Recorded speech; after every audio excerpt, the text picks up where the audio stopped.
Começa agora mais uma edição do programa Paideia, seu encontro semanal com a cultura científica. O tema hoje, na coluna Mídia e Ciência, é o assunto que dominou o noticiário nos últimos dias, mas visto de um ângulo diferente. A responsabilidade da ciência no escândalo do vazamento de dados do Facebook. Na entrevista, a gente conversa sobre a produção de conhecimento na área da gerontologia, com o Tiago da Silva Alexandre, que é docente da UFSCar e presidente do primeiro Congresso Paulista de Ciência e Tecnologia aplicadas à gerontologia, que acontece entre os dias 16 e 18 de maio na universidade.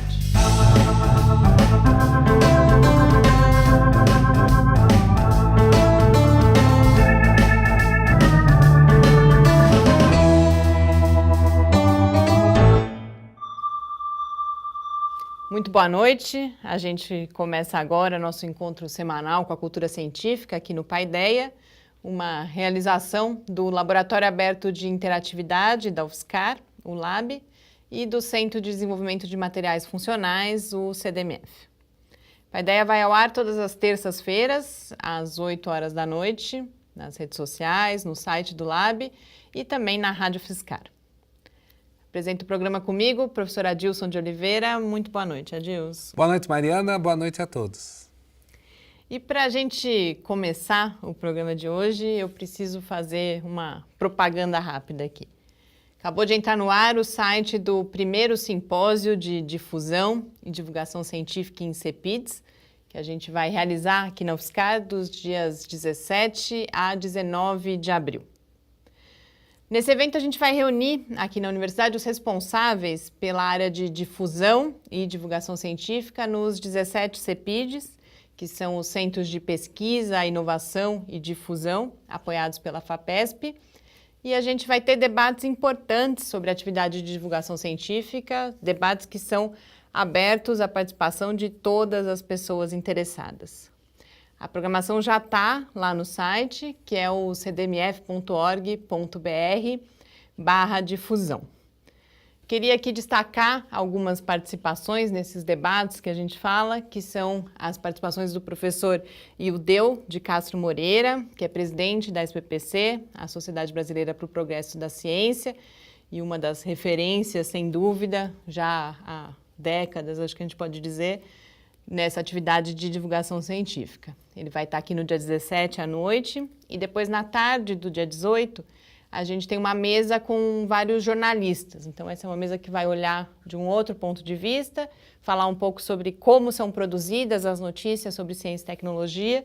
Então a gente vai ter a presença do Reinaldo José Lopes, que é jornalista da Folha de São Paulo, autor de vários livros aí de divulgação científica, do Natan Fernandes, que é parceiro nosso também, editor da Galileu, da Marina Gomes, que é editora da revista Consciência, uma publicação do LabJOR, da Unicamp, e da Alexandra Osório de Almeida, que é diretora de redação da revista Pesquisa FAPESP. Então, uma oportunidade, sem dúvida, importante para a gente refletir sobre isso que a gente faz aqui e que tantas pessoas cada vez mais estão se esforçando para fazer, que é divulgar o conhecimento científico, né, Adilson? Sem dúvida. Esse evento está sendo preparado já há um bom tempo por nós aqui e ele vai dar realmente um panorama geral do que se pode fazer da difusão científica, levando justamente a pesquisa dos centros de pesquisa, né, já que o foco está voltado aos CEPIDs, né, que são Centros de Excelência e Pesquisa aqui no estado de São Paulo, mostrando essa atividade da difusão científica. A gente, então, convida realmente todas as pessoas interessadas a estarem com a gente. O evento acontece de 17 a 19 de abril e o site é o cdmf.org.br/difusão. E agora, antes da gente ir para a rodada sobre as notícias de ciência e tecnologia da semana, a gente assiste a mais um episódio da coluna Mídia e Ciência. Desde o dia 17 de março, quando veio à tona o escândalo do vazamento de dados do Facebook para a Cambridge Analytica, a gente não teve um dia sem notícia. Mas mesmo assim ficou fora dos holofotes por aqui um aspecto importante dessa história: o envolvimento no esquema de pesquisadores da Universidade de Cambridge. Esse é o tema dessa edição de Mídia e Ciência, na qual eu falo sobre o papel do modelo comportamental que esses pesquisadores desenvolveram no poder que os dados vazados do Facebook acabaram ganhando.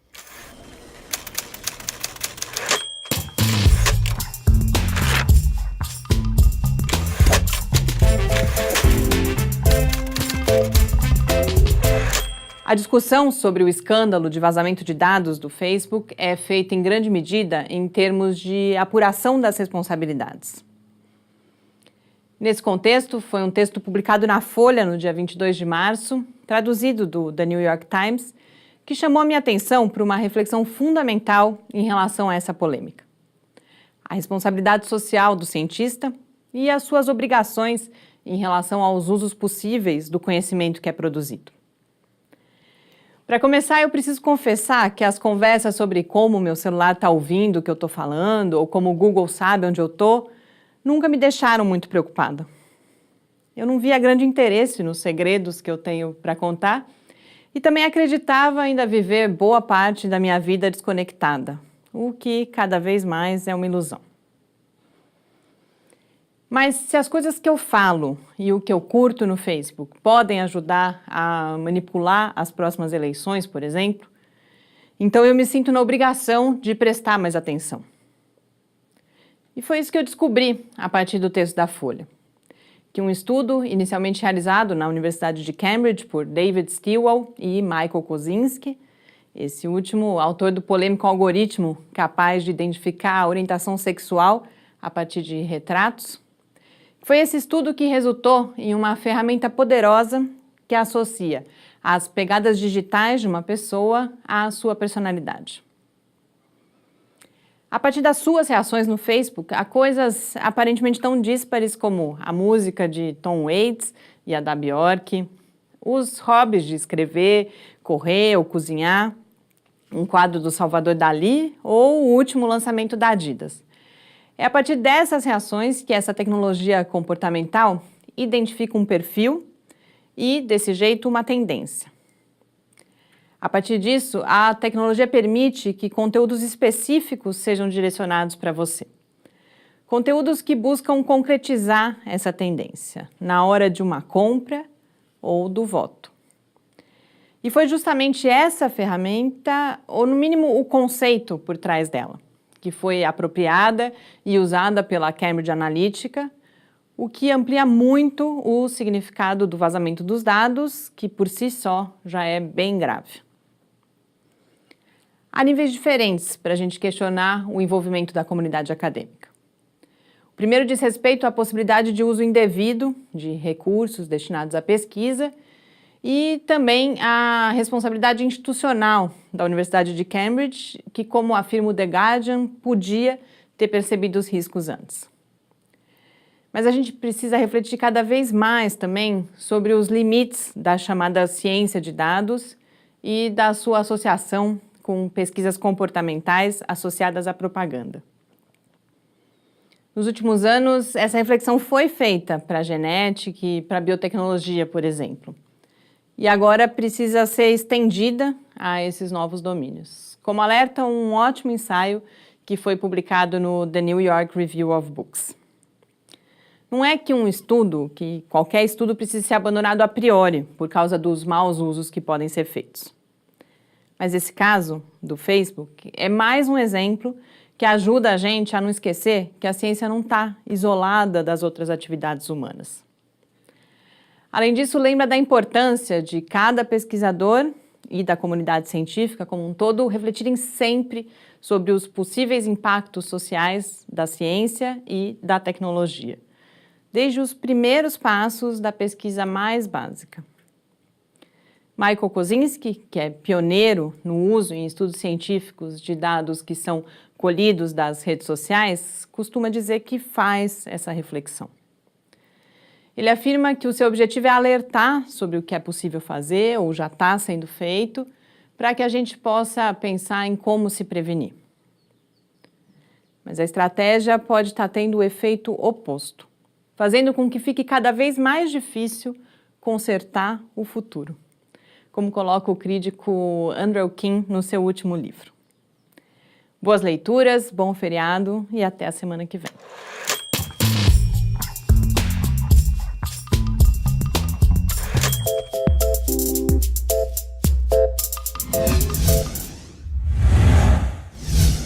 volta aqui no Paideia. A gente comentava que o Michael Kozinski realmente aprecia aí uma confusão.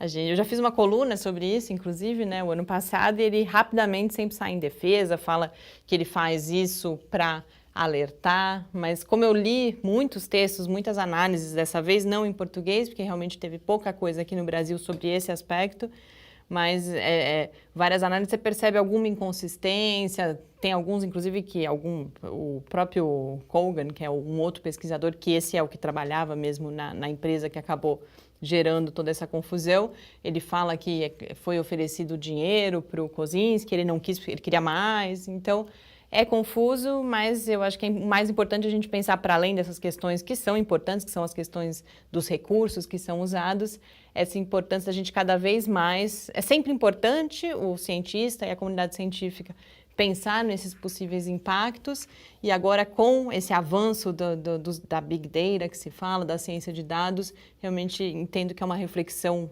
parecida com a que se faz sobre a engenharia genética, a biotecnologia, que a gente precisa fazer cada vez mais. Né? Eu acho que justamente essa questão do limite ético, da aplicação da ciência ou mesmo da tecnologia, do conhecimento, é uma coisa que é sempre bastante complexa. A gente tem que realmente pensar, olhar, verificar até onde a gente pode ver se essas conclusões não estão ditando alguns comportamentos ou resultados. Então fica, digamos assim, daquela situação que você prevê e essa previsão acaba sendo confirmada a partir do momento que você faz isso, né?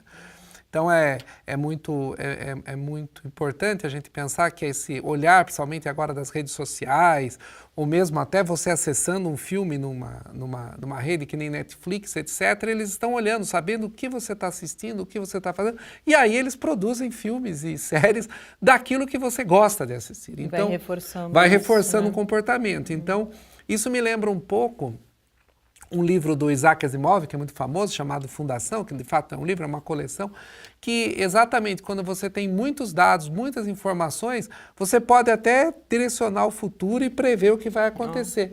É um livro da década de 70, ficção né? Científica, mais uma vez, antecipando de certa forma. Um livro chamado né? Fundação, né? Muito interessante, que ele fala da psicohistória, né?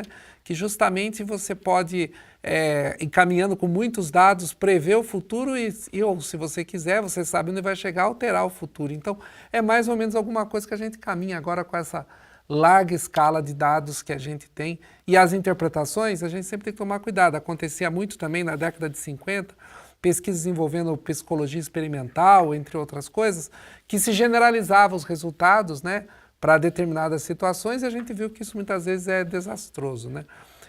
Principalmente aplicar em pesquisa de comportamento, né? O comportamento humano é muito complexo, vai além, talvez, só da frieza dos dados. A gente não vai ter tempo para comentar uma outra notícia aqui, mas eu queria registrar, porque é algo que a gente já falou aqui no programa também, que a gente fala, no passado ganhou bastante visibilidade a questão da saúde mental na universidade, particularmente entre os estudantes de pós-graduação. E saiu agora mais um estudo, na época a gente comentava que não havia muitos estudos, aparentemente eles estão sendo feitos.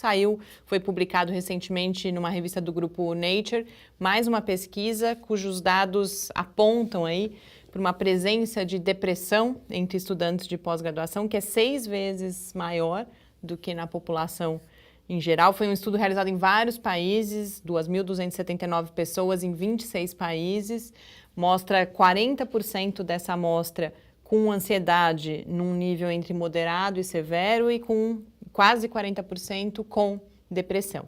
Então, a gente registra, quem entrar lá no site da Nature estão as informações, é algo que, sem dúvida, a gente precisa continuar prestando atenção, embora a própria pesquisadora fala que pode haver algum viés, mas que certamente indica a necessidade de atenção a esse tema. É curioso que não quando se faz esse estudo, ele está sendo feito fora do Brasil, porque a gente muitas vezes imagina que a pressão é só aqui no Brasil, mas isso acontece em todos os lugares, né? Essa fase da pós-graduação, do mestrado e do doutorado, há aquela pressão, né, muito forte de se obter resultado, há também aquela fase da formação do pesquisador, ele também fica com grandes expectativas dele, imaginando que ele vai de repente revolucionar o mundo e de repente não atinge isso. Realmente é uma coisa que precisa cuidar.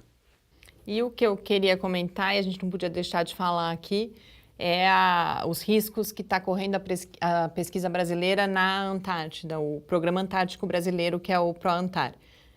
Só lembrando, em 2012 a gente teve aquela tragédia do incêndio na Estação Antártica Brasileira, né, a Comandante Ferraz.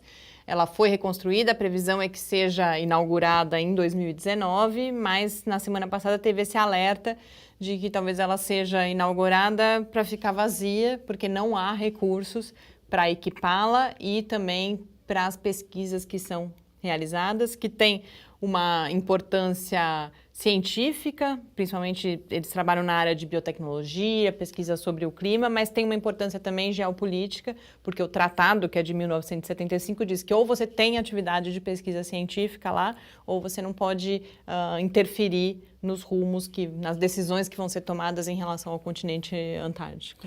Mais uma das evidências, né, da preocupação que o atual governo tem com a pesquisa no Brasil, né? Com todos os cortes que estão sendo feitos, etc., está sendo investimento, acho mais ou menos 100 milhões, né, de dólares para reconstruir essa estação, um negócio estratégico, tanto do ponto de vista, como você disse, geopolítico e científico para o Brasil pode perder essa oportunidade por pouco dinheiro, comparado com os investimentos que se tem em outras áreas, né? Inclusive com o próprio investimento que foi feito na estação. Exatamente. Então é uma falta de planejamento também que você gasta dinheiro, por exemplo, com uma belíssima estação e agora não equipa e não põe pesquisador. Não, isso é muito singular no Brasil, isso vale para o programa espacial, para o veículo lançador de satélites, isso vai para todos os, por exemplo, os INCTs, né? Eles aprovaram lá 180 INCTs e deram um dinheiro ridículo, né? Nesse caso, inclusive, tem 2 INCTs, um já encerrou e o outro já está cá. A previsão acho que é até 2029, mas o dinheiro já acabou. Não vai conseguir. Fica o alerta aí de mais uma vez, né? A gente tem que fazer as escolhas certas nesse próximo ano para que priorize atividades como importância dessa ainda no caso da ciência e tecnologia. Na coluna eu falava em consertar o futuro, essa é uma parte importante Exatamente. da gente consertar o futuro também, né? E para a gente encerrar esse primeiro bloco do programa, a gente acompanha agora um episódio do Clique Ciência com a professora Priscila Martins Medeiros, que fala sobre uma pesquisa em que ela analisou as relações entre o Estado brasileiro e as questões étnico-raciais na definição de políticas públicas. Em seguida, a gente volta para a entrevista com o Tiago da Silva Alexandre, que é professor do Departamento de Gerontologia da UFSCar. Até já. Olá, eu sou Priscila Medeiros, professora do Departamento de Sociologia da UFSCar e membro do Núcleo de Estudos Afro-Brasileiros da UFSCar. Bom, sempre trabalhei com a temática racial desde que iniciei nas ciências sociais, né? Uma coisa era muito recorrente nas aulas e nas leituras, né? Quanto mais os professores avançavam no ensino dos pensadores brasileiros, dos intérpretes da realidade social brasileira, mais as relações raciais iam ganhando evidência, né? As violências raciais no Brasil iam ganhando um corpo cada vez maior, né? Com um complicador. No Brasil, nós evitamos falar sobre o racismo, como se, ao falar de racismo, nós criássemos fissuras na sociedade ou criássemos conflitos. Na sociedade brasileira, as instituições, os sistemas de ensino, historicamente, tratou o racismo como uma espécie de tabu social que não se fala, não se pode falar isso.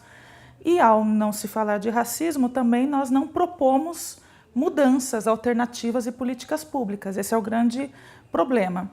Bom, e aí, naturalmente eu fui entrando no tema das relações raciais, era o que mais me instigava, e a minha última pesquisa de doutorado, ela visava estudar o Estado brasileiro, especialmente a partir da Constituição de 1988, como que esse Estado respondia, ou não, às demandas da sociedade civil, né, do movimento negro, e as provocações vindas da academia, dos intelectuais brasileiros, que já há muito tempo, durante o século XX, demonstravam a persistência das desigualdades raciais no Brasil. Eu parti de um pressuposto de que o debate sobre raça e o debate sobre ações afirmativas no Brasil, debates que ganharam um novo corpo pós-88, né, que tudo isso poderia deslocar um dos nossos maiores mitos, o mito de que seríamos já uma democracia racial, desde o início do século XX. Esse mito, né, acabou sendo um grande pacto nacional, né, teve fundamento nas nossas instituições políticas, no sistema educacional, né, de que nós não teríamos que resolver nada, o Brasil não teria um hiato para resolver e para superar, nós já seríamos um país harmonioso. Então, essas políticas, o meu pressuposto é que elas trariam uma cisão, um deslocamento nesse que foi um dos nossos maiores mitos de origem, né? Então, eu realizei essa pesquisa pautada em documentos, né, desde a Constituição de 88 e passando por alguns eventos que eu chamei de eventos críticos, né, como a Conferência de Durban, momento em que o Brasil mostrou sua cara para o mundo, né, mostrou os seus dilemas raciais de uma forma evidente, né, e o momento que o Brasil se responsabilizou em adotar políticas públicas, assinou o acordo, né, para adotar ações afirmativas. E a partir de uma decisão em 2012, uma decisão histórica, as ações afirmativas foram tratadas como medidas constitucionais, né?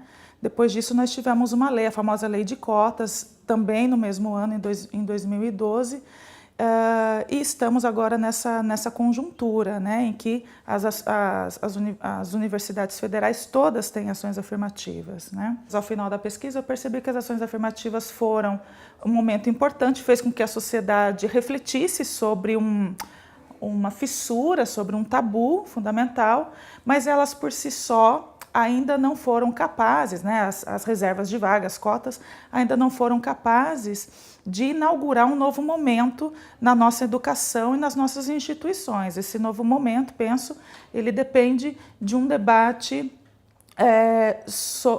sobre a construção das nossas subjetividades, sobre a construção da nossa história. Nós precisamos revisitar a nossa história. Que lugar é esse que a África ocupa no Brasil, no imaginário social brasileiro? Precisamos rever essa história e, quem sabe, revisitar essa história de um ponto de vista que coloque o Brasil num processo da diáspora, né? O Brasil não está isolado de um grande processo que ocorreu na chamada modernidade e que instaurou o que seria o povo desejável para o Brasil. Eu penso que isso seja o mais importante.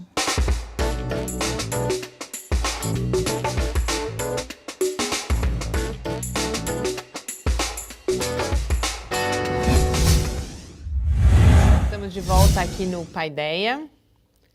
Hoje na entrevista eu converso com o Tiago da Silva Alexandre, que é professor do Departamento de Gerontologia na UFSCar, atuante nos programas de pós-graduação em Gerontologia e também em Fisioterapia.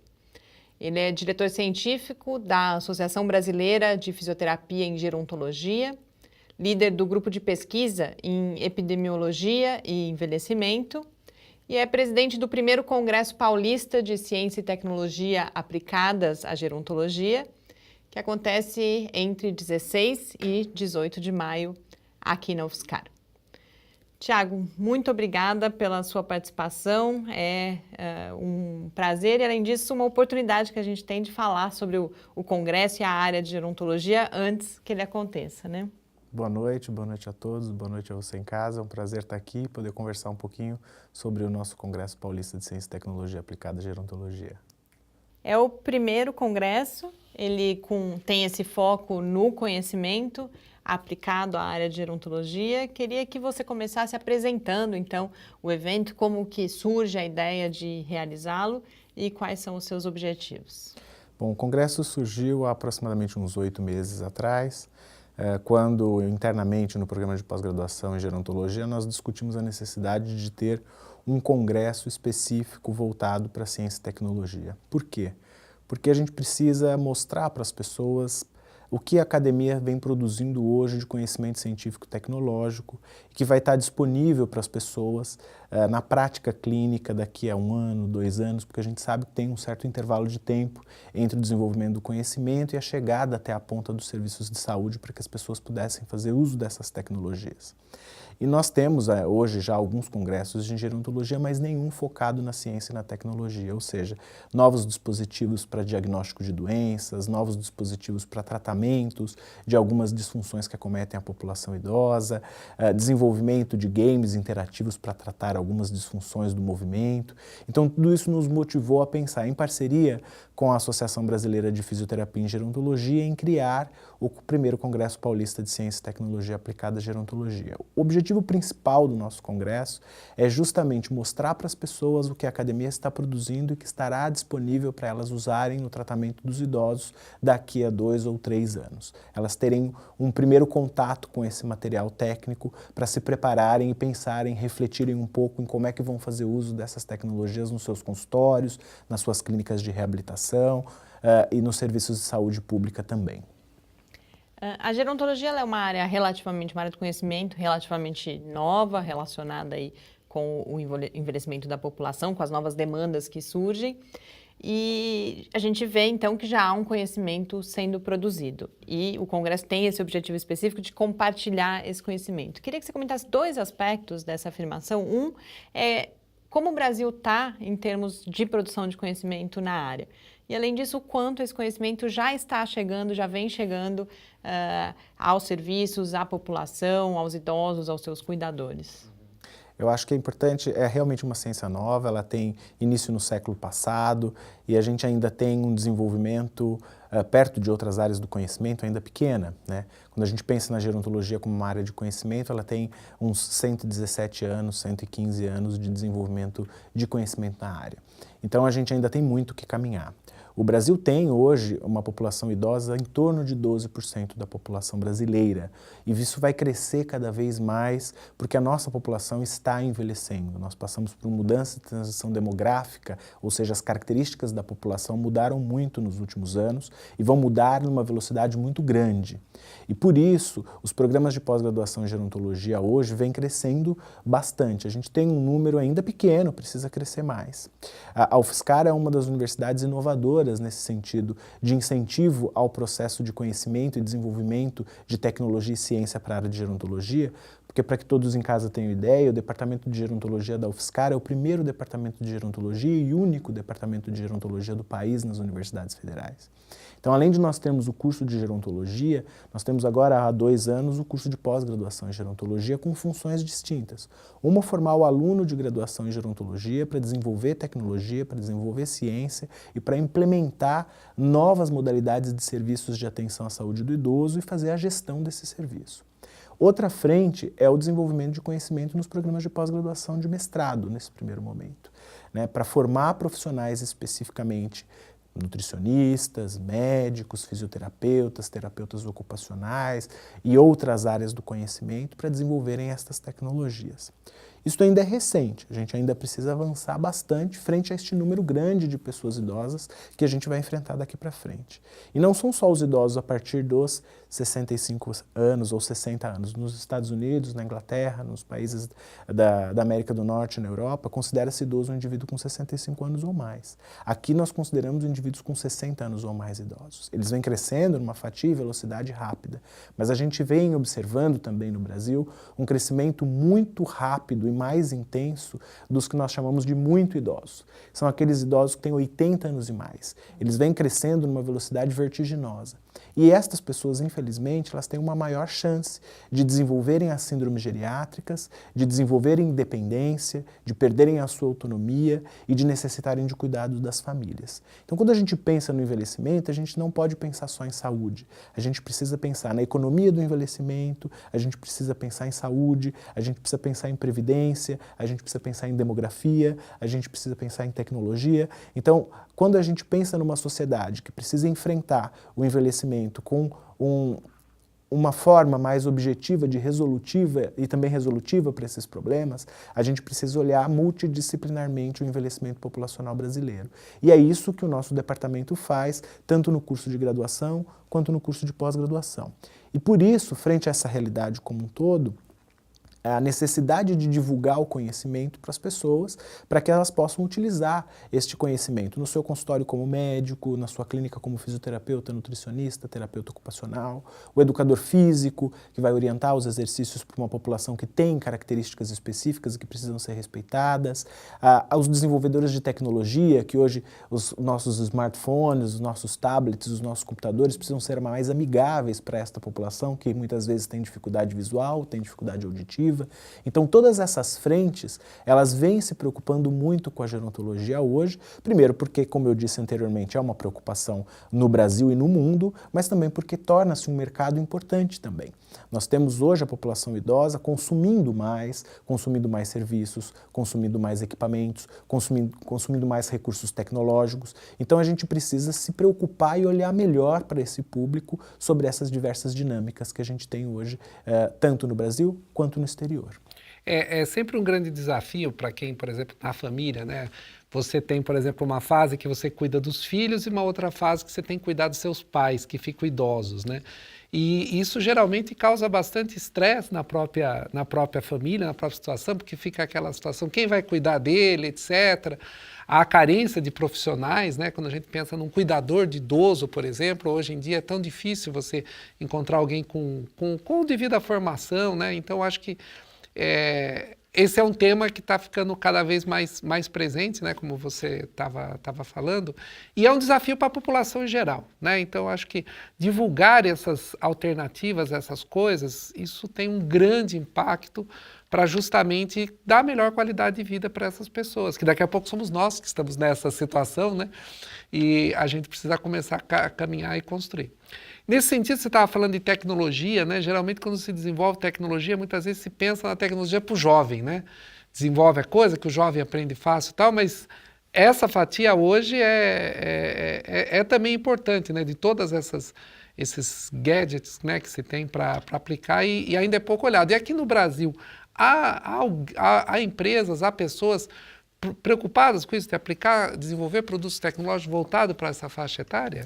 Acho que tem duas coisas importantes, professor. Eu vou aproveitar o seu gancho para divulgar duas coisas que eu acho que são fundamentais. A primeira é a questão dos cuidadores, né? Nós temos um grupo de pesquisa de cuidadores que é liderado pela professora Sofia Pavarini aqui na UFSCar.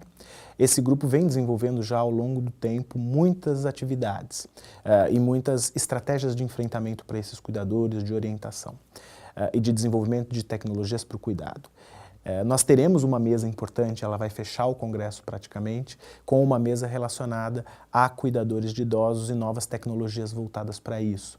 Por exemplo, receberemos uma professora de Nottingham, na Inglaterra, que dará uma palestra sobre uma nova tecnologia de suporte, que é chamada de e-suporte, para esse grupo de cuidadores. Então, é uma forma de que você treine esses cuidadores, é uma parceria da Organização Mundial de Saúde com a Universidade Federal de São Carlos. Acho que é importante a gente dizer que essas preocupações estão sendo tomadas aqui. Terá também a presença da professora Anita Liberalesso Neri, da Unicamp, teremos a professora Keika do nosso departamento coordenando essa mesa. Então, essas três pesquisadoras estarão discutindo exatamente como é que nós utilizamos as informações das pesquisas e transmitindo essas informações para a elaboração do cuidado, para o preparo dessas famílias, de como elas devem ser orientadas para prestar adequadamente o cuidado e, obviamente, tentar minimizar o estresse que muitas vezes esse cuidado traz por conta desse enfrentamento, de quem cuida, como cuida, um cuida mais, outro cuida menos. Então, essas dificuldades serão debatidas na última mesa do nosso congresso. Quanto ao desenvolvimento de tecnologia, existem empresas brasileiras e grupos de pesquisa no Brasil que vêm desenvolvendo tecnologias para o idoso. Também teremos uma mesa no Congresso onde estará, por exemplo, a professora Paula Castro, que tem um grupo de pesquisa de desenvolvimento de tecnologia nesta área. Ela vai discutir junto com professoras da USP aqui de São Carlos, que desenvolvem tecnologia para melhorar a acessibilidade, o acesso, o uso, a usabilidade, que é o que eles chamam, para que estes indivíduos idosos consigam usar melhor estes aparelhos. Então, nós também teremos uma mesa especificamente para discutir isso com a professora Graça, com a professora Renata, com a professora Paula. Então, existem empresas já preocupadas com este tipo de serviço e grupos de pesquisa aqui em São Carlos e em outros lugares também preocupados com isso. Além disso, nós temos, por exemplo, uma outra mesa onde nós vamos trazer um professor Vitor, da Unifesp de Santos, e teremos também o professor Marcos Ortiz, que é o nosso professor aqui do departamento. Eles vão discutir, por exemplo, aplicativos para incentivar a vida ativa, o professor Vitor, e o professor Marcos falará um pouco sobre games interativos para treinamento de memória, diagnóstico de distúrbios da memória. Então, muitas vezes a gente não tem muitos elementos no dia a dia, nas discussões cotidianas do que está sendo desenvolvido para este tipo de situação. Né? Um outro exemplo que também teremos no Congresso, o uso de dispositivos, como dispositivos de acelerometria, esses que nós temos nos nossos celulares, que verificam os movimentos do celular quando ele acende e apaga. Esses dispositivos, quando colocados na cintura, eles conseguem medir a atividade de movimento, e eles têm sido utilizados. O professor Moacir da USP, também daqui de São Carlos, discutirá como usar estes dispositivos e as informações deles para predizer o risco de quedas em idosos, que é uma coisa muito comum e muito perigosa. O indivíduo idoso, quando cai, tem mais chance de cair, de fraturar, o processo de reabilitação é mais lento. Então, a gente tem todas essas tecnologias em grupos de pesquisa e sendo desenvolvidas também dentro do mercado para que sejam disponibilizadas para a população. E a gente vai ter também, dentro dessa frente de quedas, uma outra mesa com a professora Mônica Perracini e com a professora Natália, aqui também da UFSCar, a professora Mônica Perracini da Unicid, a professora Natália aqui da UFSCar, discutindo como é que a gente trata esses idosos que caem e fraturam porque tem mais osteoporose. O que fazer, desde o diagnóstico precoce até o tratamento do pós-operatório. Então, todas estas temáticas que estão no nosso dia a dia hoje, tanto do ponto de vista clínico como do ponto de vista tecnológico, eles serão discutidos dentro do nosso Congresso. Então, há uma preocupação, há mercado e as tecnologias estão sendo desenvolvidas nas mais diversas áreas. Há muitos idosos, acho que tem a grande parte que vivem sozinhos, né? E essa questão do acesso, do monitoramento, etc., é de fundamental importância isso, né? Porque hoje o que a gente tem é que a maioria dos idosos, principalmente as mulheres, elas preferem morar sozinhas se ficam viúvas, né? Os homens têm uma tendência a procurar uma outra parceira e as mulheres têm uma tendência mais a viver sozinhas. E muitas vezes elas precisam de tecnologia para continuar mantendo-se sozinhas. Porque a grande preocupação do idoso, a gente teve uma reportagem na Folha há pouco tempo atrás, dizendo que a maior preocupação deles é ficar dependente e não poder mais conseguir fazer suas coisas de forma independente. Então, essa vontade de permanecer morando só e não dar trabalho para os filhos é uma preocupação da população idosa, e quanto mais tecnologia nós pudermos ter para mantermos a independência e a autonomia dessa população, melhor para elas e melhor para a nossa sociedade. Tiago, na sua fala, desde o começo aparece muito a questão da interdisciplinaridade, da multidisciplinaridade, e no próprio Congresso, a submissão de trabalhos tem aí as linhas, né, saúde social, educação, gestão e ainda outros. Eu queria que você comentasse, à luz, inclusive, dos temas que são previstos para o Congresso, de um lado, qual é, então, a especificidade da gerontologia e como ela se relaciona, você, por exemplo, falava na formação de profissionais, de nutricionistas, de médicos, de enfermeiros, então você tem essa multiplicidade de profissionais, mas que tem que ter esse olhar que quem traz é a gerontologia. Por outro lado, você está formando gerontólogos. Então, qual é a especificidade e como essa especificidade dialoga com essas outras áreas? A gerontologia ela é a ciência que estuda o processo do envelhecimento humano em suas mais diversas óticas, psicológica, social, de saúde e outras áreas que vêm surgindo hoje ao longo da modificação do conceito, que precisa agora de um pouco mais de amplitude dada a interdisciplinaridade de áreas que nós temos. Então nós temos um profissional específico, que é o bacharel em gerontologia ou gerontólogo. Esse bacharel em gerontologia ou gerontólogo é aquele profissional que vai trabalhar nas linhas de frente das elaborações de linhas de cuidado, vai trabalhar na elaboração de novas tecnologias para atendimento da população idosa, vai trabalhar em novas frentes de desenvolvimento de novos serviços de atuação para atendimento da população idosa. O foco do nosso curso é a gestão dos serviços, né? É formar um profissional que tenha habilidades com o conhecimento que vem da área da gerontologia para que ele possa elaborar melhor, conduzir melhor um tipo de serviço focado para o idoso e para que ele consiga então monitorar e estabelecer novas formas de atender essa população idosa. Essa é uma das frentes importantes do nosso curso. Quando nós falamos especificamente de profissionais de outras áreas, que não o gerontólogo ou bacharel em gerontologia, nós temos uma especialidade. Então, o indivíduo é especialista em gerontologia, ele é um fisioterapeuta especialista em gerontologia, ele é um nutricionista especialista em gerontologia, né? O médico que se especializa, ele é chamado de geriatra, né? Então a gente tem o geriatra, médico e os especialistas em gerontologia nas mais diversas áreas do conhecimento. Essas pessoas, elas atuam atendendo a população idosa. E é importante que as pessoas conheçam isso, porque a gente precisa cada vez mais orientar a população de que ela precisa procurar um especialista. O idoso tem suas especificidades, ele é diferente de um indivíduo adulto. As características do indivíduo adulto são muito distintas deste indivíduo idoso que precisa de um cuidado multidisciplinar. Nós nunca vamos conseguir atender um idoso só o clínico, só o fisioterapeuta, só o nutricionista, porque muitas vezes o atendimento de reabilitação é feito por um profissional, o suporte nutricional é feito por outro, né?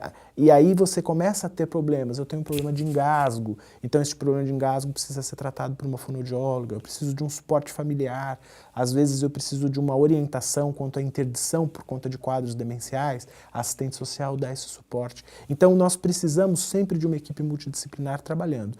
Nem em todos os momentos ela estará trabalhando simultaneamente, mas o profissional especialista que conhece a gerontologia, ele sabe o momento certo de chamar o outro profissional, acioná-lo para que ele possa entrar em ação dentro desta complexidade que é atender não só o idoso, mas a família do idoso, que também está enfrentando algumas dificuldades por conta do processo de envelhecimento que este idoso pode estar passando, que pode ser um envelhecimento ativo e saudável, né? Este idoso é totalmente independente, mora sozinho, tem suas atividades executadas com perfeição durante a sua vida e pode ser fragilizado, que aí a gente precisa de mais cuidado com essa população, tanto de idosos que estão em processo de fragilização ou que já estão fragilizados.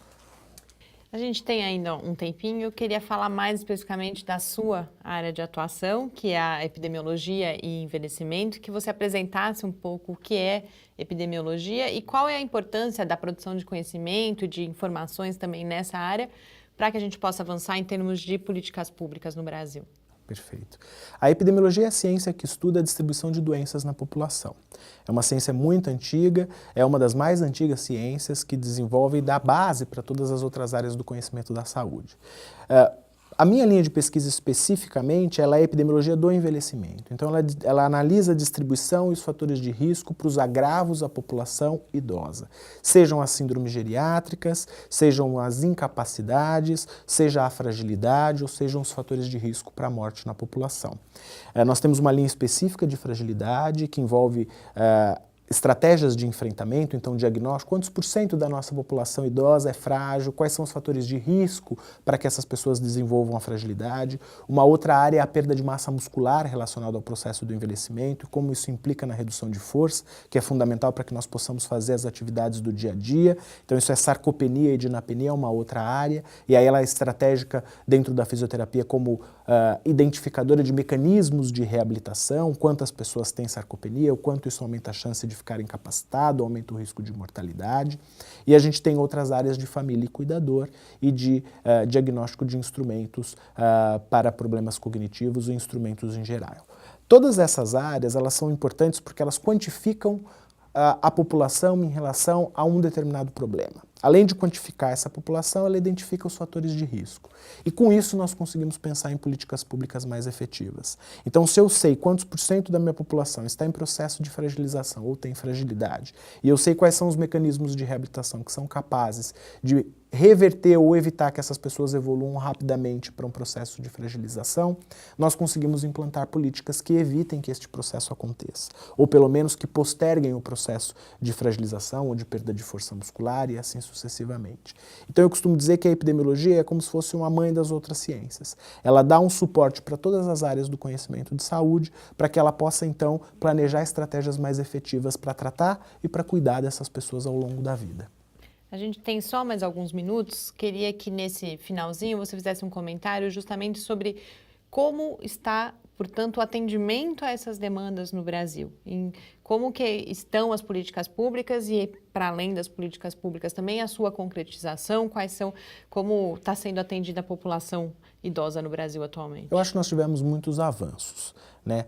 Desde a Política Nacional do Idoso, isso tudo está bem regulamentado do ponto de vista de lei no nosso país. Nós não podemos nos queixar, nós temos uma das legislações mais avançadas em matéria de idoso. O que nós precisamos ainda é concretizar estas ações que estão previstas em lei, para que nós possamos ter um serviço de saúde mais focado e voltado para a população idosa e outros tipos de serviços em maior quantidade. Por exemplo, hoje nós temos uma grande demanda de centros-dia. Estes centros-dia estão em processos de implantação no estado de São Paulo, por exemplo. São pessoas que muitas vezes moram com o filho ou com a filha e eles precisam trabalhar, mas não podem ficar sozinhos em casa. Então esse idoso vai para o centro-dia, ele tem um suporte de uma equipe multidisciplinar lá, ele tem um suporte de nutricionista, fisioterapeuta ocupacional, médico, e ao final do dia ele volta para a casa da família. Isso é um serviço público. Isso estão desenvolvendo possibilidades de implantação de serviço público. Então a gente tem isso, instituições de longa permanência, um conjunto de serviços que à medida que a população avança no envelhecimento, elas precisam ser adequadamente implantadas na sociedade. Isto está acontecendo, mas não na velocidade que ela poderia estar acontecendo. Então a lei, ela protege bastante o idoso, né? A gente tem benefícios para o idoso, mas a gente ainda precisa implementar um pouco mais, né? Respeitar o idoso no ônibus, né, a velocidade com que os ônibus caminham muitas vezes, a dificuldade de um local para sentar. Então, estas leis existem, mas elas ainda têm dificuldade de serem implementadas no nosso dia a dia. Eu acho que a gente tem um arcabouço teórico de lei bom, mas a gente ainda precisa de mais esforço político e cobrança da sociedade para que esta implementação seja realmente feita e para que a gente comece a respeitar mais os idosos da nossa família e os que estão dentro da comunidade. Professor Tiago, muito obrigada. Foi muito rica a nossa conversa aqui. Eu acho que, além da gente divulgar o Congresso, a gente pode apresentar às pessoas tanto a área do conhecimento quanto essa problemática toda. Então, agradeço muito, parabenizo pelo evento e desejo desde já que seja um ótimo primeiro Congresso. Eu agradeço muito a oportunidade de estar aqui conversando com todos vocês e conversando com toda a população que está aí, nos vendo, e gostaria de convidar a todos para estarem conosco no primeiro Congresso Paulista de Ciência e Tecnologia Aplicada à Gerontologia, de 16 a 18 de maio, aqui na UFSCar. Muito obrigada. Eu conversei com o Tiago da Silva Alexandre, que é professor do Departamento de Gerontologia da UFSCar e presidente do primeiro Congresso Paulista de Ciência e Tecnologia Aplicadas à Gerontologia. As inscrições para o evento, que, como o professor disse, acontecem de 16 a 18 de maio, o evento, né? Mas as inscrições ainda estão abertas, inclusive as inscrições de trabalhos, e todas as informações estão no site do evento, que é o www.ctgero.ufscar.br. Agora, esse Paideia fica por aqui. A gente volta na próxima terça-feira, às 8 horas da noite. Até lá, você pode acompanhar as outras produções do Lab no Facebook, no Twitter e também falar com a gente pelo e-mail cliqueciência@ufscar.br. Muito boa noite. Boa noite para todos. Boa noite.